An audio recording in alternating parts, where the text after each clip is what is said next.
I'm Albert Breer from the MMQB and SI, and welcome into our 2025 training camp takeaway videos. As we've done the last couple of summers, we're going to have takeaways from each of the camps that I visit. My plan is to hit about 25 of them, and I'm even going to try to get you guys takeaways from the camps I don't visit. So hopefully we have all 32 covered by the time the season starts a month and a half from now. My first stop's here in Detroit. Because the Lions are one of the teams in the Hall of Fame game, they get an early jump on camp. This was already day 3 for them. Lots of transition here in Detroit. They went 15-2 last year, had the disappointing loss in the divisional round to the Commanders, and after that they lost offensive coordinator Ben Johnson to the Bears, defensive coordinator Aaron Glenn to the Jets, and then center Frank Ragnow to retirement. So my first takeaway here is that if there is a noticeable difference in new offensive coordinator John Morton's scheme, it might be the usage of Jahmyr Gibbs. Gibbs was an all-in participant in the team's off-season program, and that allowed for the coaches to work with Gibbs on things outside of just being a running back. They worked him as a receiver. They worked him through the route tree. So the hope is, coming off of a season in which he had over 1,900 yards from scrimmage, they're going to be able to be even more creative with him in 2025.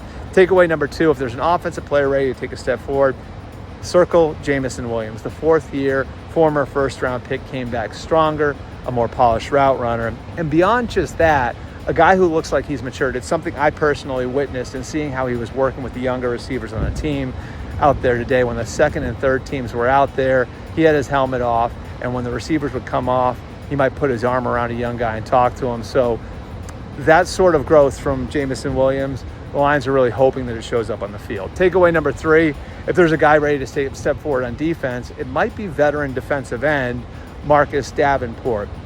Davenport, of course, has been a free agent the last few years, has worked off of one-year deals. So the Lions have continuously evaluated him. And what they saw in the spring and summer is a guy who looks faster, more fluid, more athletic than he has on tape over the last 3 or 4 years. So the hope is that he can be the answer for them that they've been looking for opposite Aiden Hutchinson. The question, of course, is whether or not he can stay healthy. He's missed all but 6 games the last 2 years. He's had injury problems since he's come into the league. But if he can stay healthy, maybe he can be the answer opposite Hutchinson. And Hutchinson, by the way, the people here are saying, looks even better than he did before the broken leg. Hard to believe, but that's what they're saying. Takeaway number 4, if there's a free agent addition that I think is going to make a massive impact right away, it's probably DJ Reed, signed to a 3-year, $48 million deal. He's already shown the versatility that they knew he had. But one area that's really stood out, they knew he was a good leader, but he's come in and already served as a leader for a veteran team.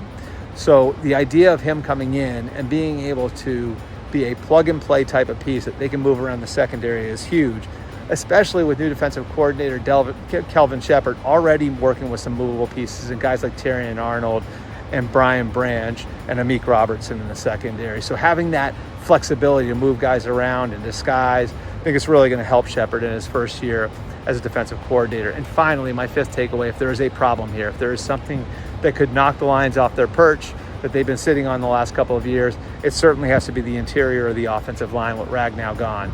Tate Rattlage is the key name to follow here. If the day 2 pick from April can settle in and be the team center, it would solve a lot of issues for the Lions. They really liked Rattlage coming out. He wasn't actually primarily a center at Georgia. He mostly played guard. Jared Wilson, the Patriots' 3rd-round pick, was the center. But going through the pre-draft process, they felt like he projected nicely to the center position. They really liked how he retained information. They really liked how he moved in space. And so they're going to give him every opportunity to win the center job.